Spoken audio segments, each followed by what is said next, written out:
Mga kababayan, nakakabahala ang nangyayaring pagbaha sa ating bansa.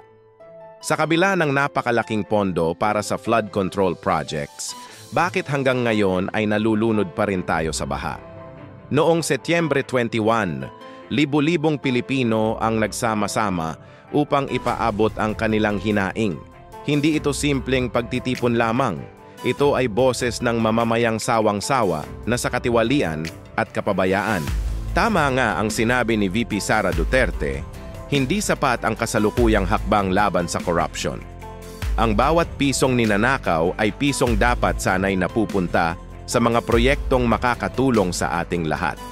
Ngayon, tayo mismo ang humihingi ng pagbabago. Hindi tayo papayag na ang ating mga anak ay mamuhay sa kaparehong problema. Panahon na para marinig ang ating tinig. Salamat sa inyong pakikinig. Kung gusto ninyong manatiling updated sa mga ganitong usapin, i-follow at i-subscribe lang po ang aming channel. Magkasama tayo sa laban para sa mas magandang Pilipinas.